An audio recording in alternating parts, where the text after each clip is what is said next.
ဒီဇလန်ရဲ့ဘီလိန်ကလူရီရဲ့မျက်နှာကိုခွဲခြားမှတ်မိနိုင်စွာမရှိတဲ့လူတစ်ယောက်ပါအဲ့ဒါကြောင့်သူကကျမကိုမင်းသမီးအစ်စ်လို့မှားယွင်းထင်ပြီးဖမ်းချုပ်လိုက်ပါတယ်ဒီမှာပဲနာခံပြီးနေငါးစီကနေထွက်သွားဖို့တော့မစင်စားနဲ့တဲ့သူပြောတာကိုကျမကလည်းနာခံတဲ့ပုံစံနဲ့ကောင်းငင်လိုက်ပါတယ်တကယ်တော့သူကကျမကိုထွက်သွားခိုင်းတော့ကျမကထွက်သွားမှာမဟုတ်ပါဘူးဘာလို့လဲဆိုတော့အခုချိန်မှာကဘာပြက်နေပြီလေအပြင်ဘက်မှာလူတွေကိုကိုက်စားနေတဲ့ဇွန်ဘီတွေကနေရာတိုင်းမှာရှိနေတယ်ဒီလိုအခြေအနေမျိုးမှာဗီလိန်ဘေးမှာနေရတာကမစိုးပါဘူးအစားတောက်ကောင်းကောင်းစားရတယ်တောက်စီရကလည်းအပြည့်ရှိတယ်ကို့ကိုစောင့်ရှောက်ပေးမဲ့သူတောင်ရှိသေးရဲ့အဲ့ဒါကြောင့်ကျမကယူမနေသေးသူစီကထွက်သွားမှာမဟုတ်ပါဘူးမထွက်ဘူးကျမတို့ဒီအတိုင်းအတူတူနေသွားမယ်အမြဲတမ်းအတူတူပဲဒါပေမဲ့တနေ့မှာတော့သူကစားစရာနဲ့လိုအပ်တဲ့ပစ္စည်းတွေသွားရှာရင်မင်းသမီးအစ်စ်နဲ့တက်သွားခဲ့ပါတယ်ဒီညညစာစားဖို့ပြန်လာမှလားတကယ်တော့ကျမကဒီကဘာထဲမှာရောက်လာပြီးခဲ့က system ကပေးတဲ့ mission တွေကို၃ချိန်စက်တိုက်မအောင်မြင်ခဲ့ပါဘူးနောက်ဆုံးမှာတော့ system ကလည်းကျမကိုဒီကပ်ပေးကြီးကြတဲ့မှာတယောက်တည်းဆွန့်ပစ်သွားပါတယ်ကို့ဘာသာကိုရှင်တန်ရတာပေါ့ဒါပေမဲ့ကျမကရှင်တန်ဖို့စူးစမ်းမဲ့အစားအပြင်းထူတာနဲ့အမြင့်ဆုံးအဆင့်ထိလှုပ်လိုက်ပါတယ်တမ်းပြီးအိတ်လိုက်တယ်ဇွန်မီတကောင်လာကြိုက်ပြီးကျမလည်းဇွန်မီအဖွဲထဲကိုတန်းဝင်သွားမယ်ကောင်းမယ်လို့တွေးခဲ့တယ်ဒါပေမဲ့မထင်မှတ်ထားတာတစ်ခုဖြစ်လာတယ်ကျမကအရန်အိတ်ကောင်းပြီးတော့တည်သွားတဲ့အလောင်းတစ်လောင်းလို့ဖြစ်နေတာကြောင့်ဇွန်ဘီတွေကကျမကိုအလောင်းလို့ထင်ပြီးကြော်သွားကြတယ်ဒီလိုနဲ့ကျမတည်ဆုံးချင်းကနေလက်မြောက်သွားပြန်တယ်ကောင်းကင်ဘုံကတော့ကျမကိုမတေခိုင်းဘူးဆိုတော့ဘာတတ်နိုင်မလဲနည်းနည်းတော့ဆက်ရှင်တန်းရမှာပေါ့အဓိကကတော့ဗိုက်စာနေတယ်တကယ်တော့ကျမကကိုယ့်အသက်ကိုယ်တော်ဂယူးမဆိုင်တော့ပါဘူးဒါပေမဲ့ဒီပါဇက်လေးကိုလက်လွတ်ထားလို့မရသေးဘူးနှကန်းကိုတက်လိုက်ရင်ကျမကစူပါမားကတ်ကိုရှောက်သွားခဲ့တယ်လမ်းတောက်တဲ့နေရာမှာဖြတ်သွားတဲ့အချိန်မှာရုတ်တရက်စီတူရတစ်ချောင်းကကျမလက်ပေတန်းကိုထိုးဝင်လာခဲ့တယ်မင်းကိုဖမ်းမိပြီဒီလိုနဲ့ကျမပြန်ပြီးဆက်ခံလိုက်ရပါတယ်မယုံနိုင်စရာပဲဒီလိုချင်းနေမှာတော့တယောက်ကကျမကိုပြန်ပေးဆွဲသွားသေးရဲ့အဲ့လူကကျမကိုကြည့်ပြီးပြောလိုက်တယ်အမမတွေ့ရကြပြီနော်အမကျမအံ့ဩသွားတယ်ငါမဟုတ်ပါဘူးငါမှအဲ့လောက်အရွယ်ငယ်တဲ့အကိုတော်မရှိဘူးလေကြည့်ရတာဒီလူကလူမားသွားတဲ့ပုံပဲဒါပေမဲ့အဲ့လူကတော့ကျမပြောတာကိုဂယူးမဆိုင်ပဲဆက်ပြောနေတယ်အဲ့အတုံးမကျတဲ့ဂျန်ချီကိုငါရှင်းပြီးပြီအခုတော့အဲ့တယောက်ကိုဘယ်သူမှလာနောက်ရှက်လို့မရတော့ဘူးသူဘာတွေပြောနေရလဲကျမကိုအမားလို့ခေါ်တယ်ပြီးတော့မဟုတ်တဲ့နာမည်တွေလည်းပြောနေတယ်ကျမကအဲ့လူတွေထဲကဘယ်သူမှမသိဘူးသူကထပ်ပြီးမေးလာတယ်အမအခုတင်ငါ့ကိုစိတ်ဆိုးနေတော့မဲလားအရင်တော့ကအမကငါ့ကိုအေဂျင့်လို့ခေါ်ခဲ့တာလေအဲ့စကားကိုကြားလိုက်တဲ့အချိန်မှာကျမရင်ထဲကတန်တရားတစ်ခုကိုအတီးပြုတ်သွားခဲ့ပါတယ်ဒီလူကလူချင်မှာဒီဝတ္ထုထဲမှာအကြီးမားဆုံးပြီလေအပြစ်မှန်းမှာတော့အပြစ်ကင်းပြီးနူးညံ့တဲ့ကောင်လေးတစ်ယောက်ကိုဟန်ဆောင်ထားတတ်ပေမဲ့တကယ်တော့တိုးရိတ်ချုံထားတဲ့ဝမ်မလေးတစ်ကောင်မှာအထူးသဖြင့်မင်းသမီးရှိမှဆိုရင်တော့အပြစ်ကင်းတဲ့ကောင်လေးတစ်ယောက်လိုဟန်ဆောင်ပြီးသူမရဲ့တနာမှုနဲ့ဂယူးဆိုင်မှုကိုရယူတတ်တယ်မင်းသမီးကလည်းလူရှင်ကိုဆိုတကယ်ညီလေးတစ်ယောက်လိုပဲသဘောထားခဲ့ပါတယ်ဒါပေမဲ့လူရှင်တော့ညီလေးဆိုတဲ့နေရာမှာရက်နေဖို့မလုံလောက်ခဲ့ပါဘူးသူလိုချင်တာကမင်းသမီးပြင်မှာရက်နေတဲ့သူဖြစ်ချင်ခဲ့တာနောက်ပိုင်းမှာမင်းသမီးကမင်းသားကိုချစ်မိသွားတဲ့အခါမှာတော့လူချင်းကသူမကိုမင်းသားစီကနေအကြိမ်ကြိမ်လှုပ်ယူဖို့ကြိုးစားခဲ့ရလေနောက်ဆုံးမှာတော့သူတို့နှစ်ယောက်ကရန်သူတွေဖြစ်လာခဲ့ကြတယ်မင်းသမီးကလူချင်းကိုစိတ်အေးသွားအောင်ဆိုပြီးပေဆဲကနေထုတ်ပယ်လိုက်တယ်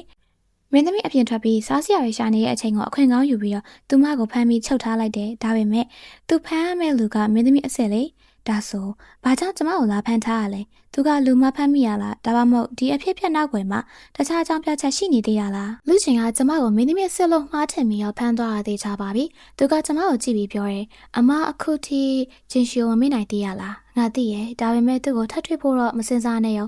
ာဒီနေ့ကျရင်ငါတို့နှစ်ယောက်ကအကောင်းဆုံးအတွဲဆိုတာအမနားလည်လာလိမ့်မယ်အဲ့ဒီအချိန်မှာကျမစဉ်းစားမိရဲ့အခုလက်ရှိအခြေအနေကလူချင်းကကျမကိုမင်းသမီးလို့မှားထင်ပြီးတော့ဖမ်းထားတာပေါ့ဒါမျိုးတော့မဖြစ်ဘူးကျမကဒီဇလန်ထဲမှာအရေးမပါတဲ့ဇက်ဖို့တယောက်ပဲဘလို့လောက်ပြီးမင်းသမီးနေရာကိုအစားထိုးခံရမှာလေဒီတိုင်းဆက်သွားရင်ဇလန်ကြီးတစ်ခုလုံးပြတ်သွားနိုင်တယ်ဒါကြောင့်သူ့အမှန်တိုင်းပြောရမယ်လူချင်းငါကမင်းတဲ့နေတဲ့သူမဟုတ်ဘူးဒါပေမဲ့အဲ့ဒီအချိန်မှာရုတ်တရက်အယမ်းမွေးရဲ့အနံတစ်ခုကျမကောင်းတဲ့ကိုဝင်လာခဲ့တယ်အယမ်းမွေးရဲ့ပင်လစာနဲ့ချက်ထားတဲ့စံပြုတ်အနံအဲ့ဒီနောက်ရလိုက်တာနဲ့ကျမအာယုံတွေကတခဏအတွင်းအကုန်ပြောင်းသွားတယ်တကယ်တော့မူရင်းဝတ္ထုထဲမှာမင်းသမီးအချင်းချခံထားရတဲ့အပိုင်းကိုအသေးစိတ်မရေးထားပါဘူးသိရတာတော့သူမဟာအဲ့အတွင်းအရှာရစရာတွေဒုက္ခတွေအများကြီးခံခဲ့ရတယ်တဲ့ဒါပေမဲ့အခုတော့လူချင်းကကျမရှိမှာပပူနေနေပင်လစာစံပြုတ်တပတ်ကန်ချလာပေးရဲ့လေပြီးတော့နုညံ့ညံ့နဲ့ပြောတယ်အမငါမသွားပါတယ်အမကိုစိတ်ဆိုးအောင်မလုပ်သင့်ဘူးအမအကြိုက်ဆုံးပင်လစာစံပြုတ်ကိုငါလုပ်ထားတယ်ငါ့ကိုခွင့်လွှတ်ပေးမလားကျမရဲ့ပါဇက်ကတော့မဖြေသေးဘူးဒါပေမဲ့အုံနောက်ကတော့တခုတည်းပဲပြောနေတယ်စားလိုက်တကိုင်းလောက်ပဲစားမယ်နည်းနည်းလေးပဲဒါနဲ့ကျမတစွန်းစားကြည့်လိုက်တယ်ပြီးတော့အရန်စားကောင်းတယ်တကယ်ကိုအရန်စားကောင်းတယ်အရသာကချိုချိုလေးနဲ့ကြွယ်ဝပြီးပင်လယ်စားရဲ့အရသာကိုဖြည့်နေတယ်ကျမဆိုတပကံလုံးတစ်ခါတည်းတောက်ချပလိုက်တာပဲ ဒါပေမဲ့မဖြစ်သေးဘူးကျမသူ့ကိုအမှန်တိုင်းပြောရအောင်မေငါကမင်းတင်နေတဲ့မိသမီးမဟုတ်ဘူးဒါပေမဲ့အဲ့အချိန်မှာလူကျင်ကထပ်ပြောလာတယ်အမဒီဟာကိုကြိုက်ရင်ဒီညငါအရန်ချိုတဲ့ဝက်နံရိုးလုပ်ပေးမယ်ဝတ်သားပြုတ်လည်းလုပ်ပေးမယ်ဝတ်ချက်ရောက်လည်းရတယ်အဆက်ချက်သားလည်းလုပ်ပေးမယ်ခဏလေးအခုချက်ချင်းအမှန်ပြောစရာမလိုသေးဘူးထင်တယ်အရင်ဆုံးဒီဟာတွေစားပြီးမှပြောမယ်ပြီးတော့ဝတ်သားပြုတ်စားမယ်ဝတ်ချက်ရောက်လည်းစားမယ်ဒါတွေအားလုံးစားပြီးမှအမှန်တိုင်းပြောလဲနောက်မချသေးဘူးမဟုတ်လားဒီလိုနဲ့ကျမကကိုအကြောင်းပြချက်ပေးလိုက်ပါတယ်တကယ်တော့အစားအသောက်နဲ့ပတ်သက်လာရင်ကျမရဲ့ဆုံးဖြတ်ချက်တွေကအရန်ကုန်လွယ်ပါတယ်လူချင်းကတော့ကျမကိုအိမ်မှာနာခံပြီးစောင့်နေဖို့ပြောတယ်သူကအပြင်ထွက်ပြီးစားစရာနဲ့လိုအပ်တဲ့ပစ္စည်းတွေသွားရှာမယ်တဲ့အမအိမ်မှာပဲနာခံပြီးတော့ငါပြန်လာတာကိုစောင့်နေပြင်းရင်အိမ်မှာမုံတွေရှိတယ်ဝတ္ထုစာအုပ်တွေလည်းရှိတယ်ဂိမ်းဆော့ဆက်တောင်ရှိတယ်ကျမစိတ်ထဲမှာတော့ဒီလိုဆိုရင်မင်းသမီးရဲ့နေရာကိုခဏလောက်အစားထိုးပြီးဒီလိုစိန်ခံပွားလေးကိုခံစားလိုက်တာပေါ့ဒါပေမဲ့လေ့ကျင့်ကအပြင်မထွက်ခင်ကျမကိုတခုပေးခဲ့တယ်ဒါဝတ်တာဒါမှငါစိတ်ချနိုင်မှာအဲ့ဒီအချိန်မှာကျမနားလည်လာတယ်လက်ရှိအချိန်မှာလေ့ကျင့်တဲ့မင်းသမီးရဲ့ဆက်ဆံရေးကလုံးဝပျက်စီးသွားသေးတာမဟုတ်ဘူးဒါကြောင့်သူ့ရဲ့နီလန်းတွေကနောက်ပိုင်းမှာဆိုအယူမဖြစ်သေးဘူးသူကအတင်းအကျပ်လောက်တာထက်တစ်ဖက်လူကသူ့ကိုလက်ခံလာအောင်စူးစမ်းရတာကိုသူပိုကြိုက်တယ်ပြီးတော့ဒီလိုအခြေအနေမျိုးကြီးမှာလူချင်းကချမ်းသာတဲ့မိသားစုကကလေးတယောက်ကြောင့်မလို့ဒီလိုနေရာမှာသူမတည်တည်၍ကျမအတွက်အန်ဒီရမရှိဘူးလို့ပြောလို့ရတယ်။အိမ်ထဲမှာလည်းစားစရာတွေအများကြီးရှိတယ်။ကျမကတောက်ခါတိရတာပါတဲ့စနက်တစ်ခုကိုစားကြည့်ပြီးအရသာတော်တော်ကောင်းတာပဲ။လူချင်းပြန်လာရင်ထပ်ဝယ်ခိုင်းရမယ်။အဲ့ဒီချိန်ရဲ့တစ်ဖက်မှာတော့လူချင်းကလူရင်းနဲ့အပြင်မှာစားစရာရှာနေပါတယ်။သူတို့ဖွဲ့တရတယောက်ကမချင်မနဲ့ပြောလာတယ်။လူချင်းမင်းကအယံမတရားဘူးနော်။ဒီနေရာကစားစရာတွေအကုန်လုံးကိုယူသွားပြီးတော့ငါတို့ကဘာသွားယူရမှာလဲလူချင်းကတောင်းပန်ပြီးတခုခုပေးလိုက်တယ်တောင်းပန်ပါရဲ့ကင်းကောင်ဒါကိုယူလိုက်ပါအဲ့လူကချက်ချင်းစိတ်ဆိုးသွားတယ်ဒါစော်ကားတာပဲငါတို့နာမည်ကိုဘယ်တော့မှမှတ်အောင်မှတ်မိမှာလဲငါကလီဆန်သူကကင်းကောင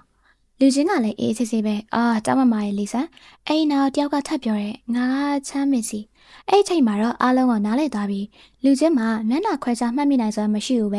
အဲ့ဒါကြောင့်သူကကျမကိုမင်းသမီးနဲ့မှားခဲ့တာတကယ်တော့ကျမကစစ်စတန်နဲ့မရှင်တွေလှလာတာကြပြီဆိုတော့ဒီလောက်တနေရတာအချိန်တော်ကြာမှရခဲ့တာအခုတော့စားကောင်းတယ်အိတ်ကောင်းတယ်ဇွန်ဘီတွေကအပြင်မှာရှိနေရဲ့ပြီးတော့ကိုပြုစုမဲ့သူတော်ရှိရဲ့တနေ့တော့ကျမအိယာကနိုးလာတဲ့အခါအမနိုးပြီလားလာစားလေကျမမယုံနိုင်ဘူးလူချင်းကအန်အောစရာကောင်းလာဟင်းချက်တတ်တာပဲဒီလိုအစားအသောက်မျိုးဆိုရင်တသက်လုံးစားလို့တောင်ရတယ်စစ်စတန်ကကျမကိုဆွန့်ပစ်သွားတော့ငါဒီနေ့လိုမျိုးဘဝမျိုးကိုကျမဘယ်တော့မှရမယ်လို့မထင်ခဲ့ဘူးအခက်ခဲတွေခံစားခဲ့ရတဲ့ကနောက်ဆုံးမှကံကောင်းချက်ဖြစ်ပြောင်းလဲသွားပြီတဲ့နေ့လူချင်းကလည်းအိုးထဲမှာထက်ရှိသေးတယ်ဖြည်းဖြည်းစား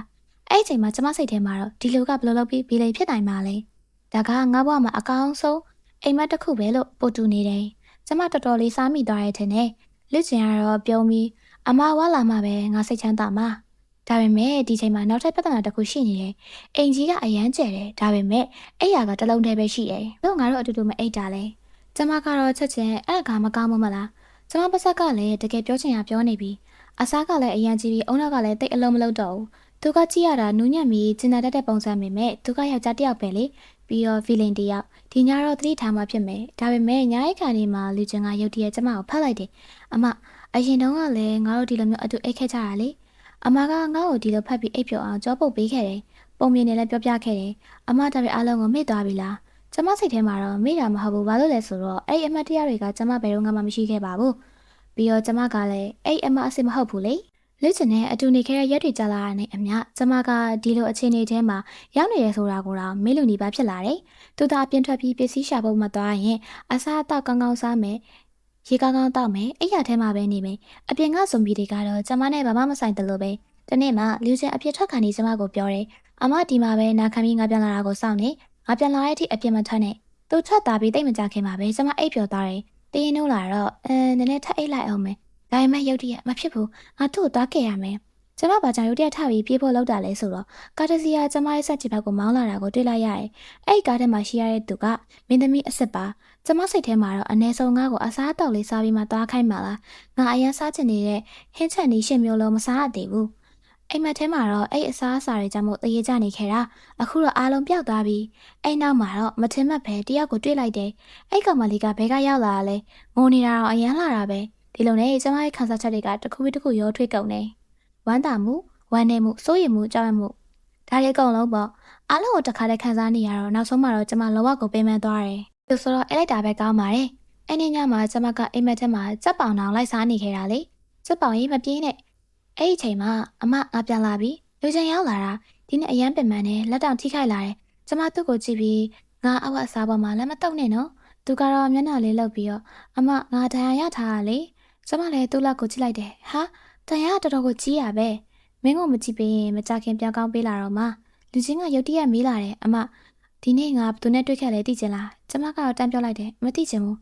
သူကဆက်ပြောတယ်အမနဲ့အရန်တူတဲ့လူတယောက်ကိုတွေ့ခဲ့တယ်ကျမကလည်းကိုမနေနိုင်ပဲအဲ့လူကငါတော့မလှဘူးထင်တယ်ငါလိုယုံနေဆိုကိုယုံကြည်စရာဘာရှိလို့လဲငါအလားဆုံးဟုတ်တယ်မလားလူချင်ကချက်ချင်းအမအလားဆုံးပဲကျမလည်းအခွင့်ကောင်းယူပြီးဒါဆိုအလားဆုံးအမအတွက်ဘာလို့ဟိမချက်သေးရလဲကောင်းပြီမဒီလိုအခြေအနေမျိုးမှာလူချင်ကဘီလင်းဆိုတာတော့မယုံနိုင်တော့ဘူးတကယ်တော့ဟစ်ချက်စရာအဖြစ်အချိန်မှအလုပ်လုပ်တော့ရတယ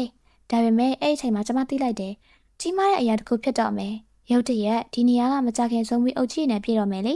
ငါတို့စစ်စုံကိုသွားရမယ်တင်းနဲ့ဖတ်ထားလူချင်ကကျမကိုခေါ်ပြီးထွက်ပြေးလာတယ်အဲ့အချိန်မှာကျမတခုသိထားမိလိုက်တယ်ဒီဟာက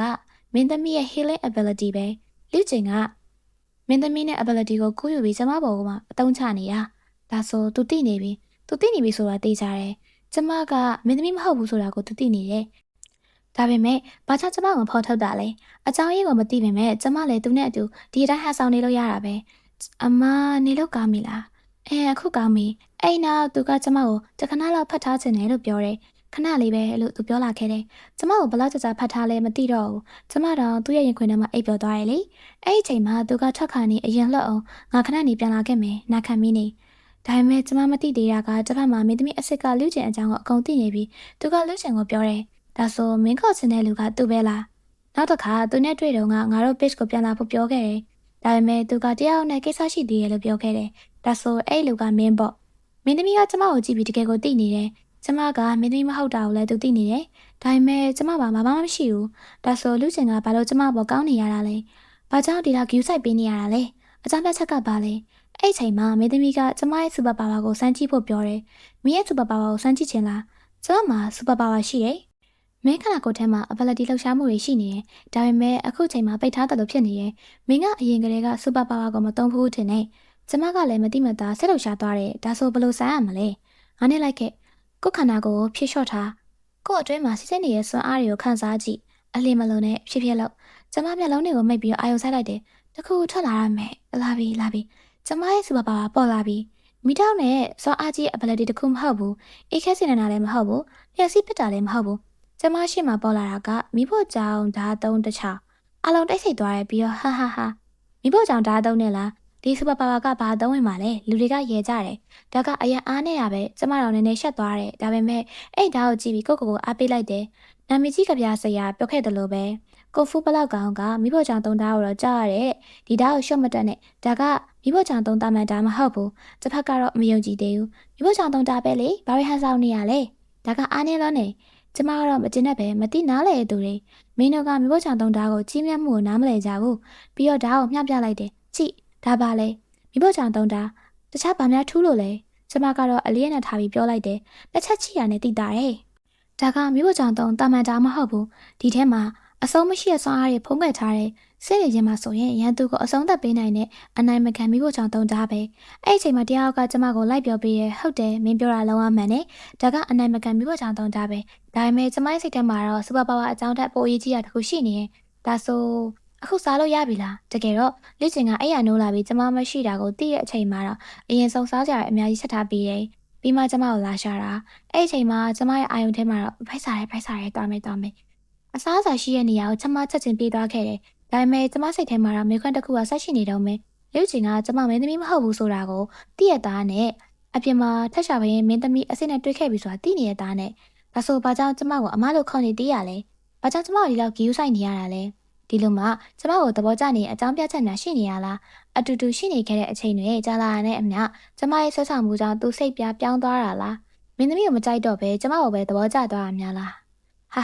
အဲ့ဒါကမဖြစ်နိုင်တာမှမဟုတ်တာနောက်ဆုံးတော့ကျမရဲ့ဆွဆောင်မှုကအရန်ကြီးရဲ့လေဒီလိုအခြေအနေကြီးမှာ safe zone ထဲမှာလူတိုင်းကကိုယ့်တာဝန်နဲ့ကိုယ်အလုံးများနေကြတယ် စူပါပါဝါရှိတဲ့သူတွေကကိုယ်စားအားကိုပိုကောင်းလာလေ့ကျင့်ကြတယ်ပြီးတော့ base ကိုရန်သူတွေစီကနေပဲကာကွယ်ပေးကြတယ်စူပါပါဝါမရှိတဲ့သူတွေကတော့ base ရဲ့နေ့စဉ်လုပ်ငန်းတွေကိုတာဝန်ယူကြရတယ်ကျမကတော့လူချင်းခေါ်လာတဲ့သူဆိုတော့အခုထိဘာတာဝန်မှမရသေးဘူးဒါပေမဲ့လူတိုင်းအလုပ်ကြိုးစားနေကြတာကိုမြင်ရတော့သူများတွေကကိုယ့်အသက်ရေးတဲ့အစမ်းကိုကြိုးစားနေချိန်မှာကျမကတော့ဘာမှမလုပ်နိုင်ဘဲထိုင်နေတာမကောင်းဘူးလို့တွေးမိတယ်ဒါနဲ့ကျမလည်းရိုးရှင်းအလုပ်တစ်ခုလုပ်ဖို့ဆုံးဖြတ်လိုက်တယ်ဟင်းသီးရက်တွေကိုလှီးတယ်ဘယ်နေရာမှာလိုအပ်လဲအဲ့နေရာကိုသွားလိမ့်မယ်ကျမရဲ့စူပါပါဝါကမိဖို့ကြောင့်တုံးတာပဲဆိုတော့အနည်းဆုံးတော့ဒါကိုအကျိုးရှိအောင်တောင်းရမယ်လေဒါပေမဲ့ဘေးဆဲမှာနေပြီးတိတ်မကြမှာပဲကျမကလူတွေပြောနေတဲ့စကားကိုကြားလိုက်ရတယ်လူချင်းဟာစွာထက်တယ်ဆိုပြီးလူတွေကိုအမြဲနိုင်ကျင့်နေတယ်တဲ့သူ့ဆာအားကနည်းနည်းကောင်းတာနဲ့ဘသူ့ကိုမဆိုအနိုင်ကျင့်လို့ရရထင်နေရလားလီဒါကသဘောကောင်းလို့သာသူ့ကိုပစ်ဆဲမှာလက်ခံထားတာဒီအချိန်ကြီးမဖြစ်ခင်ရတော့လမ်းမေးလူမိုက်လိုနေခဲ့တာတဲ့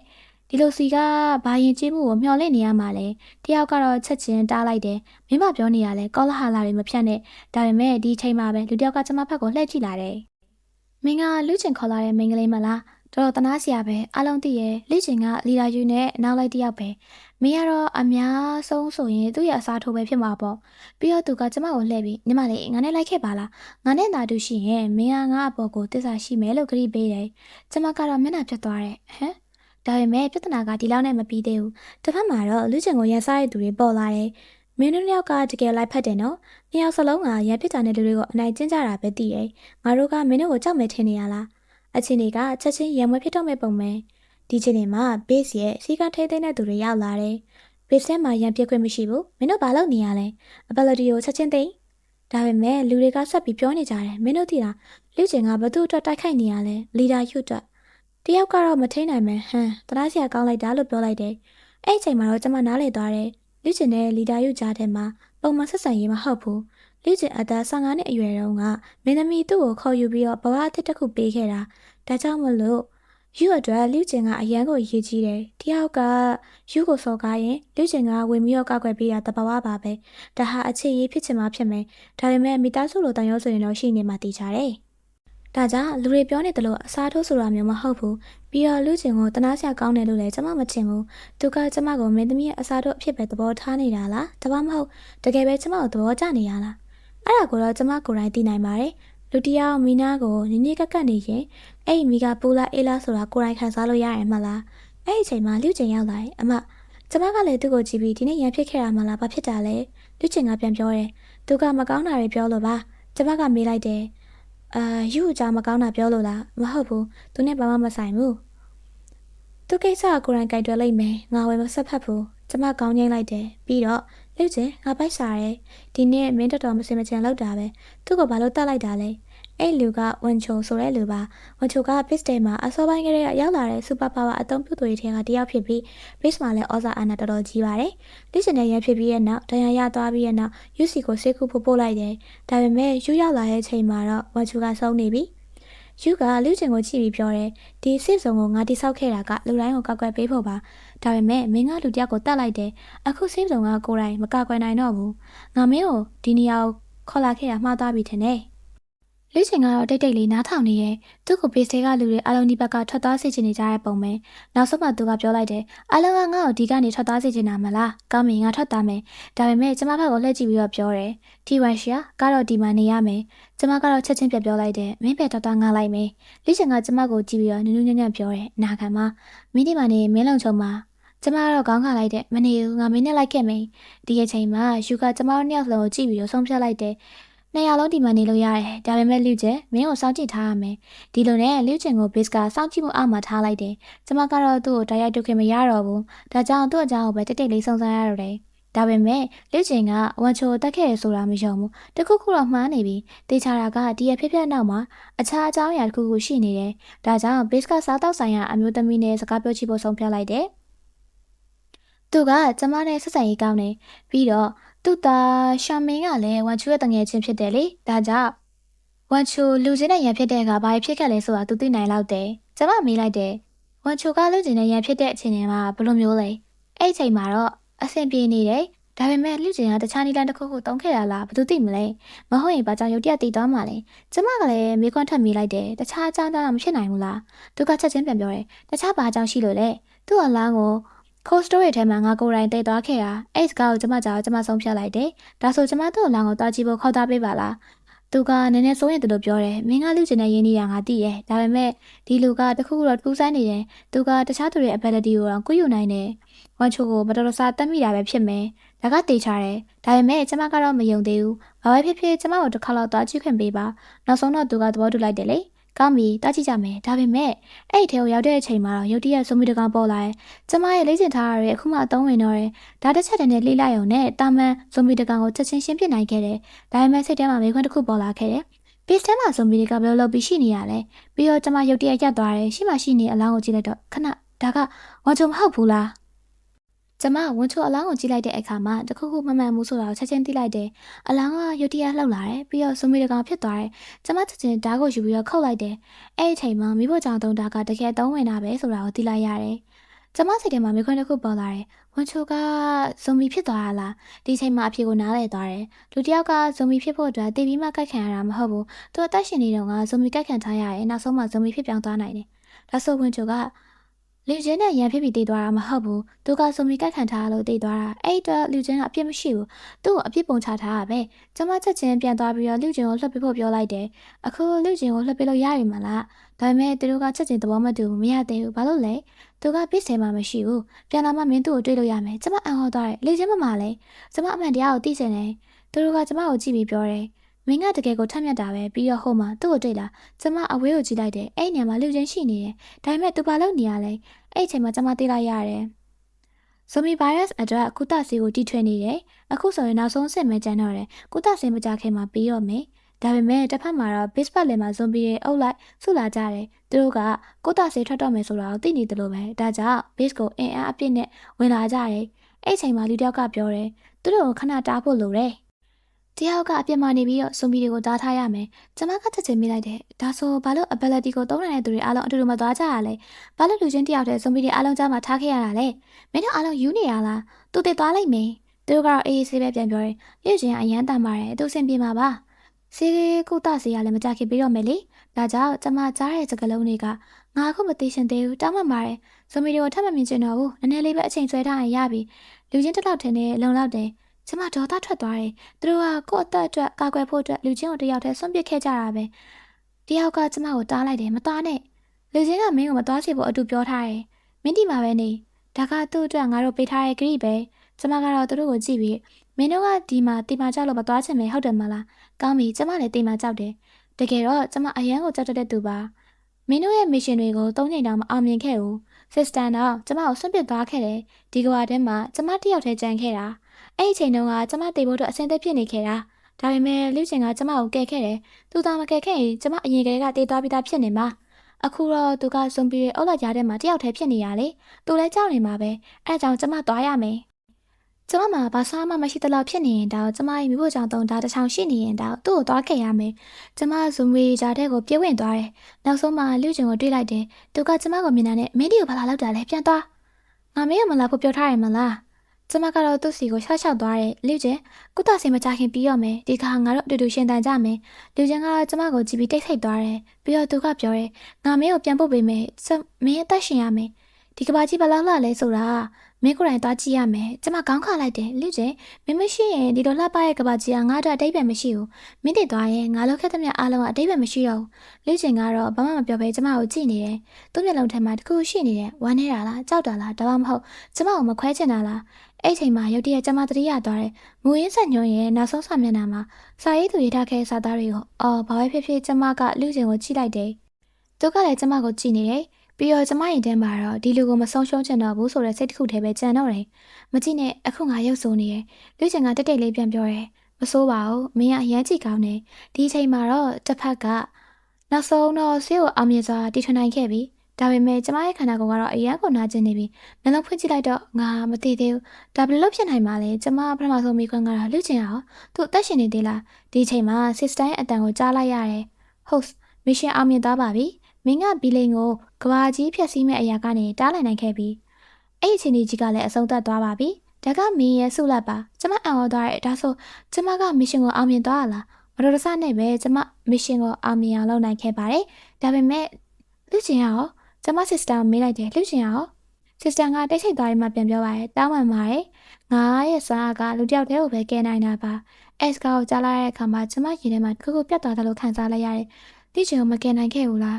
ကျမကသူ့ကိုပြန်မတွေ့နိုင်တော့ဘူးလားစစ်စတန်ကထပ်ပြောတယ်မင်းကိုယ်တိုင်ကိုတာပြီးသွားပြီဆိုတော့ဝမ်းနေစရာမလိုပါဘူးဒါပေမဲ့ကျမကတော့မကြားချင်တော့မပြောနဲ့တော့ငါခဏတစ်ဖြုတ်တယောက်ထဲနေချင်တယ်အဲ့နောက်ကျမတိတိလေးထိုင်နေခဲ့တယ်ကျမစိတ်ထဲမှာတော့လူရှင်တစ်ယောက်ထဲပဲရှိနေခဲ့တယ်သူအသက်ရှင်သေးတာဒါမှမဟုတ်တကယ်ပဲကျမသူ့ကိုဆုံးရှုံးလိုက်ရပြီလား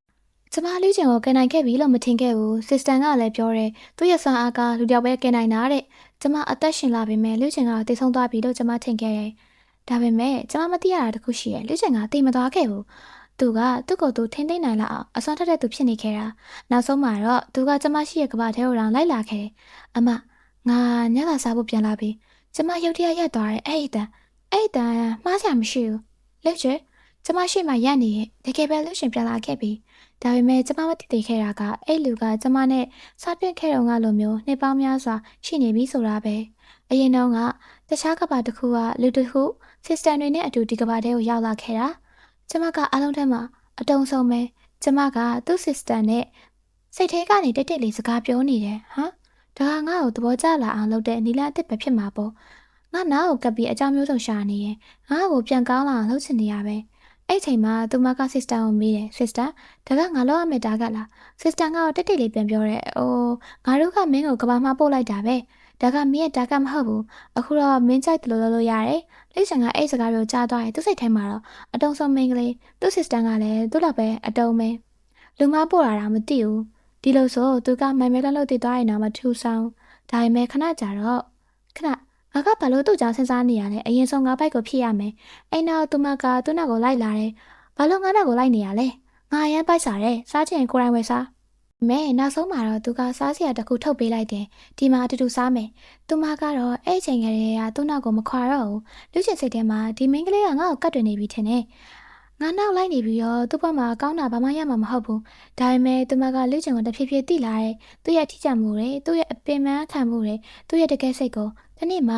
လူချင်းဆိုတဲ့ကလေးတယောက်ကိုလူတွေကပတ်စံတောင်မရိုက်နေကြတယ်သူမကချက်ချင်းဝင်တာခဲ့သူ့မရိုက်နဲ့ပတ်စံလို့ချင်တာမလားငါမှရှိရဒီမှာယူလိုက်လူချင်းကတော့ဝေးကနေတက်တက်လေးကြည့်နေခဲ့တယ်သူ့မှာပတ်စံပဲရရလဲနောက်ပိုင်းမှာတော့သူတိသွားတယ်သူမကတခြားကဘာတွေကိုတွားပြီးမရှင်တွေလုပ်ခဲ့တယ်ပြီးတော့ရလာတဲ့ point တွေကိုပတ်စံဖြစ်လဲပြီးသူများတွေကိုကူညီပေးခဲ့တာလူချင်းစိတ်ထဲမှာတော့ငါအတွက်ဒီလောက်ထိလောက်ရတာတကယ်တန်ရဲ့လားအဲ့နောက်ပိုင်းမှာသူမကလူချင်းကိုပို့ပြီးတော့နားလဲလာတယ်သူမကအစားတောက်နဲ့ပတ်သက်ရင်အရန်ကိုစီစားကြောင်းတယ်ရတာမကောင်းရင်တကြိုက်တာမစားဘူးရတာကောင်းတာကိုပဲစားတယ်ဒါကြောင့်လူချင်းကတိတ်တိတ်လေးဟင်းချက်နေစားအောင်အဝဲခဲ့တယ်ငါကသူ့အတွက်ဟင်းချက်တက်အောင်တင်နေရမှာမဟုတ်ဘူးအရေးဖော်တဲ့ကြွတိပြင်ဆင်ထားတာဒါပေမဲ့တကယ်တော့သူ့အတွက်ဖြစ်နေခဲ့တာပါနောက်ဆုံးမှာတော့သူမပြန်သွားမယ့်အချိန်ကိုရောက်လာတယ်သူမကဒီကဘာထဲကိုမှားယွင်းပြီးတော့ရောက်လာခဲ့တာအခုတော့အမားကိုပြင်ဆင်ပြီးသွားပြီဒါကြောင့်ကျမပြန်သွားရမယ်လူချင်းကအဲ့အချိန်မှာပထမဆုံးအချိန်နောင်တရခဲ့တယ်ငါသာသူ့ကိုအမားလို့ခေါ်ခဲ့ရင်သူဒီမနေမှာလားအမသူမထွက်သွားပြီတကယ်ပဲသူမမရှိတော့ဒါပေမဲ့သူမထွက်သွားပြီးရဲ့နောက်လူချင်းရုတ်တရက်ကြီးပတ်စံများရလာတယ်သူသိရဲ့ဒါပေမဲ့သူမရဲ့ point တွေကိုလှည့်ပေးထားတာသူမကကိုယ့်အတွက်ဘာမှမကြံနိုင်အောင်ထားခဲ့တာပဲအဲ့ချိန်မှာရွတ်ဆိုတဲ့မိန်းကလေးကသူ့ကိုခေါ်လာခဲ့တယ်သူကအဲ့အရာကိုတိတ်ဆိတ်မစားပေမဲ့နောက်ဆုံးမှာတော့သူမနဲ့အတူလိုက်သွားခဲ့တယ်ဒါပေမဲ့သူ့စိတ်ထဲမှာတော့မိခွန်းတစ်ခုအများကြီးရှိနေခဲ့တယ်သူမအနာဂတ်မှာပြန်ပေါ်လာမှာမဟုတ်လားလူရှင်ကစောင့်နေခဲ့တယ်တနေ့မှာတော့ကျမကရုတ်တရက်ပြန်ပေါ်လာတာကိုစောင့်နေခဲ့တယ်သူမကိုအမားလို့ခေါ်ရမယ်ဆိုရင်တော့အဆင်ပြေပဲသူမပြန်လာရင်ဘာပဲဖြစ်ဖြစ်လက်ခံတယ်ဒါပေမဲ့သူမမလာခဲ့ဘူးအဲ့ဒီနောက်မှာလူချင်းကဒီကဘာကြီးကိုဖျက်ဆီးခဲ့တယ်။သူမအနာဂတ်မှာမရှိတော့ရင်ဒါဆိုအဆက်ကနေပြန်ဆတာပဲကောင်းတယ်။ဒါပေမဲ့ဒီခါလဲသူမမပေါ်လာခဲ့ဘူး။ပြီးတော့နောက်တစ်ချိန်လူချင်းရဲ့ဘယ်နှချိန်မေးခွန်းခက်လေးဆိုတာကိုမှတ်မိတော့အချိန်တိုင်းသူမမရှိတော့ဘူး။နောက်ဆုံးမှာတော့နားလည်သွားတယ်။သူမပြန်လာတော့မှမဟုတ်ဘူးထင်တယ်။ဒါဆိုအရာအလုံးကိုဖျက်ဆီးလိုက်တော့မယ်။ဒီလိုနဲ့ကဘာကြီးတစ်ခုလုံးကိုထပ်ပြီးဖျက်ဆီးဖို့ဆုံးဖြတ်လိုက်တယ်။ဒါပေမဲ့အဲ့ဒီအချိန်မှာတယောက်ကသူ့ကိုကန့်ချက်တစ်ခုပေးခဲ့တယ်။မင်းကကဘာကြီးကိုမပြတ်စီးတော့ဘူးဆိုရင်မင်းတစ်ဆုံးချင်းကိုလက်ခံလိုက်ပြီးဇလန်ရဲ့မူရင်းအဆုံးသက်ကိုပြန်ကစားပေးမယ်ဆိုရင်ငါသူမကိုမင်းနဲ့တွေ့အောင်ကူညီပေးနိုင်တယ်။လူချင်းကအဲ့ဒီစကားရဲ့အတိတ်ဘက်ကိုချက်ချင်းနားလည်သွားရဲ့ဒီကဘာကြီးရဲ့စာကဲကိုအဆုံးသက်ဖို့သူကကိုဆွန့်လို့ရမယ်။ဒါပေမဲ့သူမကိုတစ်ခါလောက်ပြန်တွေ့ရမယ်ဆိုရင်တော့သူသဘောတူခဲ့တယ်။ကောင်းပြီငါလက်ခံတယ်။အဲ့ဒီနေ့မှာသူမတကယ်ပြန်လာခဲ့တယ်။လူချင်းကအဝေးကနေသူမကိုတိတ်တိတ်လေးကြည့်နေခဲ့တယ်။အချိန်တော်ကြာအရန်ကြာသွားပြီ။သူမကအရင်တိုင်းပဲတုံးလဲတုံးနေချစ်ဖို့လည်းကောင်းနေ။ သူမရဲ့နှလုံးခုန်တန်းကတော့အယမ်းမြန်နေရဲ့ဇွန်ဘီတွေကိုဒီလောက်နီးနီးကပ်ကပ်ဘယ်လိုများရှောင်ရမလဲလူချင်းကသူမကိုကြည့်ပြီးတော့စိတ်ပူသွားတယ်ဒါနဲ့သူမကိုကောက်ွယ်ဖို့အတွက်ရှီတစ်ခုချလိုက်တယ်ဇွန်ဘီတွေကသူ့ကိုမထိနိုင်တော့ဘူးပြီးတော့သူမကအဲ့ဒီနေရာမှာပဲအိပ်ပျော်သွားတယ်လူချင်းကသူမကိုတိတ်တိတ်လေးကြည့်နေခဲ့တာအဲ့လိုကြည့်နေရင်သူမကသူ့အနားကနေဖြတ်သွားတယ်သူမကိုကြည့်ပြီးမနေနိုင်တော့ဘူးဖမ်းမိပြီအမဒီချမ်းစပြီးတော့သူနှစ်ပေါင်းများစွာမလုပ်နိုင်ခဲ့တဲ့အရာတွေကိုတစ်ခုပြီးတစ်ခုလုပ်ခဲ့အတူအိတ်ခဲ့တယ်အမကိုဖတ်ခဲ့တယ်ဟင်းချက်ပေးတယ်သူမနဲ့အတူအချိန်ကုန်ခဲ့တယ်သူမကိုချစ်တယ်လို့မပြောနိုင်ပေမဲ့သူ့ဘဝထဲကအချိန်တိုင်းကသူမနဲ့အတူရှိနေခဲ့တယ်တကယ်တော့အချိန်တိုင်းကကောင်းနှောင်းတစ်ခုလိုပဲသူမပြန်သွားရမယ့်အချိန်နီးလာနေပြီဒါကြောင့်သူမနဲ့လောကသမျှအားလုံးကိုလှုပ်ချင်ခဲ့တယ်ဒါပေမဲ့သူမရဲ့အမဖတ်ဆုံးအချမ်းကိုတော့မမြင်စေခဲ့ဘူးအဲ့ဒါကြောင့်သူမဟန်ဆောင်နေခဲ့တယ်သူကအပြစ်မဲ့တဲ့ကောင်လေးကိုဟန်ဆောင်ခဲ့တယ်သူမရှိမှတော့အမြဲတမ်းအမားလိုပဲခေါ်တယ်ဇိုမီအုပ်ကြီးနဲ့တွေ့ရခါလဲလူချင်းသိရဲ့သူမကသူ့ကိုကြည့်နေရဲဆိုတာဒါကြောင့်သူမတနာလာအောင်အမြဲတမ်းအားနဲ့တလို့ဟန်ဆောင်နေခဲ့တယ်ဒါပေမဲ့ယူနဲ့တွေ့ပြီးကတိခံလိုက်ရတယ်လူချင်းကတော့မကျင်တတ်ဘူးသူမရှိမှဒီလိုအားနဲ့နေရပုံကိုပြချင်ဘူးလေဒါကြောင့်သူမနဲ့ဆက်သွယ်မှုတမင်ဖြတ်လိုက်တယ်ပြီးတော့သူမကိုပြောတယ်အမနဲ့အရန်တူရဲ့လူတယောက်ကိုတွေ့ခဲ့တယ်တကယ်တော့သူတမင်ပြောခဲ့တာသူမကယူနဲ့လူမားနေရဆိုတာကိုလူချင်းသိရဲ့လေဒါကြောင့်တမင်တကသူမကိုဆန်းလိုက်တာပြီးတော့သူမရဲ့ဖြေကသူကငါးလားမလှဘူးထင်တယ်ငါးလားဆုံးမဟုတ်လားလူချင်းကတော့အတွင်းထဲမှာဖြုံးနေခဲ့တာပေါ့သူမရှုတ်တက်မိရပဲသူမကအမြဲတမ်းငါ့ကိုမထင်ထားတဲ့ပုံစံနဲ့အံ့ဩသင့်စေခဲ့တယ်နောက်ဆုံးချိန်ကတော့အရန်ကိုမြင်မြန်ရောက်လာတယ်ကောင်းကင်ကြီးမှောင်လာတယ်ဇွန်ဘီတွေကပစ်ကိုတိုက်ခိုက်ဖို့အဆင်သင့်ဖြစ်လာတယ်လူချင်းကသိရဲ့သူ့ဘဝရဲ့နောက်ဆုံးအချိန်ကိုရောက်လာပြီဆိုတာသူမထိခိုက်မိသွားမှကိုကြောက်တယ်ဒါကြောင့်စိတ်ဆုံးထဲမှာပဲပို့ထားလိုက်တာလေသူမယူကိုအ ਨੇ ဆုံးလုံးချုံအောင်ထားမယ်လို့ခရီးပေးခဲ့တယ်။ယူကသူ့ကလေးကိုမတီးခဲ့ဘူး။လူချင်းပြောခဲ့တာသူမကိုဒီကိုမလာစေနဲ့သူမကိုစောက်ရှောက်ပေးပါ။ဒါပေမဲ့အဲ့လိုမဟုတ်ဘဲနဲ့မင်းသမီးကပြေးလာခဲ့တာလေ။လူချင်းကသူမကိုမြင်လိုက်ရတဲ့အခါမှာဒေါသထွက်တယ်ကြောက်သွားတယ်။ဇွန်ဘီတွေကသူမကိုဝိုင်းထားတာမြင်လိုက်တာနဲ့သူ့စိတ်ထဲမှာတစ်ခုပဲရှိရတယ်။သူမမတည်ဘူးဆိုတာငါသိရဲ့။ဒါပေမဲ့နာကျင်လိုက်မယ်။သူမကဒီလောက်နူးညံ့တဲ့သူလေဒီလိုအရာတွေကိုဘယ်လိုခံနိုင်မှာလဲ။အဲ့ချိန်မှာလူချင်းတစ်ခုကိုနားလေသွားတယ်။သူ့အတွက်ကဘာကြီးတစ်လုံးတက်သူမရဲ့အသက်ကပိုရေးကြီးတယ်။အဲ့နောက်မှာတော့မရှင်ကအောင်မြင်သွားတယ်။ဇွန်ဘီတွေကိုပြန်လည်ကုသပေးပြီးလေတူထဲကနေတစ်စင်ကဘာကြီးတစ်နက်ခုလုံးကိုပြန်လည်သွားခဲ့တယ်။ဒါကြောင့်လေ့ကျင်ကကဘာကြီးကိုဖျက်ဆီးခဲ့ပေမဲ့လည်းနောက်ဆုံးမှာသူ့ရဲ့တိတ်ဆုံးမှုကတော့ဒီလိုအခြေအနေကြီးကိုအဆုံးသတ်ဖို့အတွက်ဖြစ်လာခဲ့တယ်လေ။သူမကိုကယ်တင်ခဲ့တယ်။ကဘာကြီးကိုလည်းကယ်တင်ခဲ့တယ်ပြီးတော့အားလုံးပြီးဆုံးသွားပြီလို့ထင်ခဲ့တယ်။လူစင်နဲ့တည်သွားပြီလို့ထင်ခဲ့တယ်လေ။ဒါပေမဲ့ဒါကဇလိုင်းရဲ့အဆုံးသတ်ပဲ။လူစင်ဆိုတဲ့ကောင်လေးကတော့ကဘာရီအများကြီးကိုဖျက်သွားပြီးတော့သူ့အမကိုရှာခဲ့ပြီးတဲ့နောက်မှာတော့သူကိုယ်တိုင်တွေ့ချင်နေခဲ့တဲ့သူ့အမကိုပြန်ပြီးတော့တွေ့ခွင့်ရခဲ့တယ်လေဇာလန်တီကတော့ဒီလောက်ပါပဲเนาะနောက်ပြီးတော့လေးကမှလည်းပြန်တွေ့ကြမယ်เนาะအားလုံးပဲ bye bye